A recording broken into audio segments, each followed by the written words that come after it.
আসসালামু আলাইকুম, welcome to নীলমুন blog. চলে এসেছি নতুন একটি ব্লগ নিয়ে। সকাল সকাল বেশ কিছু কাঁঠাল বিচির ভর্তা বানিয়ে চলে যাচ্ছি প্রিয় মানুষটিকে দেখার জন্য। বাসায় অনেক কাজ, পুরো বাসাটাই এলোমেলো। সব কাজ ফেলে ছুটে চলে যাচ্ছি সেই প্রিয় মানুষটিকে এক নজর দেখার জন্য, যার জন্য 365 দিনের মধ্যে একটা বিশেষ দিন বরাদ্দ থাকে। কারণ সে তাকে অনেক দূরে। সব কাজ ফেলে কেন চলে যাচ্ছি জানেন?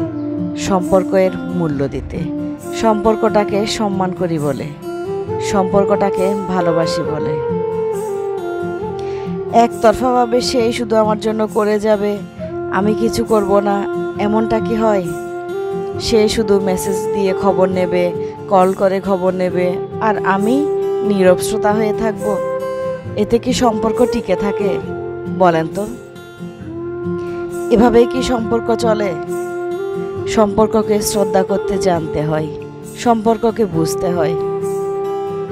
আমাদের সন্তানরা যেন আমাদের দেখে বলতে পারে, স্বার্থপর এই পৃথিবীতে, বন্ধুহীন এই পৃথিবীতে আমার মায়ের বন্ধুকে দেখেছি, আমার মায়ের বন্ধুত্বকে দেখেছি। ওদের কাছে আদর্শ হয়ে বেঁচে থাকতে চাই আমরা। আমাদের বন্ধুত্বকে সম্মান জানাই। এই যে মানুষটাকে দেখছেন, ইনি হচ্ছেন সুমির নানু। বয়সের ভারে নুয়ে পড়েছে মানুষটা। সুমি আমাকে জীবনে সব কিছু দিয়েছে, তার সাথে দিয়েছে এই নানুর ভালোবাসা। আমি কখনো নানু দেখিনি। আমার ছেলেমেয়েরাও বলে নানা নানি দেখিনি, নানা নানির ভালোবাসা কেমন হয় জানি না, কিন্তু এই মানুষটার ভালোবাসা আমাকে বুঝিয়ে দেয় বারবার ভালোবাসা কি। বয়সের ভারে মানুষটা হাঁটতে পারছে না, তারপরও আমার জন্য কত কি যে রান্না করেছে। একটিবারের জন্য বুঝতে দেয়নি আমি ওনার নাতিনের বান্ধবী। মনে হতো উনি আমারও নানু। আমি যা কিছু খেয়েছি সব কিছু ওনার নাতিন জামাইয়ের জন্য প্যাকেট করে দিয়ে দিয়েছে। শুধু তাই নয়, ফটিকছড়ি থেকে আনা কাঁচা সব রকমের সবজি আমার জন্য প্যাকেট করে দিয়ে দিয়েছে। গাছের বেলুম্বু থেকে শুরু করে লতি, কাঁকরোল সব কিছু প্যাকেট করে দিয়ে দিয়েছে। এত বয়স্ক একজন মানুষ আমার জন্য এত কষ্ট করে রান্না করেছে, কি বলবো আসলে ভাষা নেই আমার বলার। শুধু মন থেকে দোয়া করি আল্লাহ যেন নানুকে সুস্থ রাখে, নানুকে হায়াত দেয়। এত ভালোবাসার একটা মানুষকে আল্লাহ যেন সবসময় ভালো রাখে। বন্ধুত্বটা এমনই,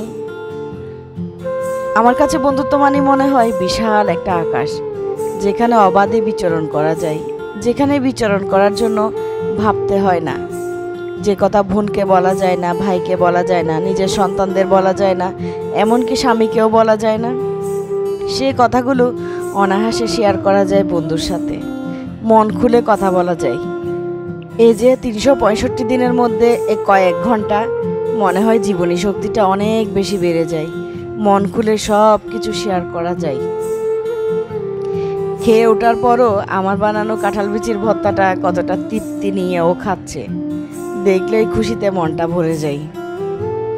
ইচ্ছা ছিল ও আমার বাসায় আসবে, ওকে সব কিছু করে খাওয়াবো, কিন্তু ও এবার আসলো না।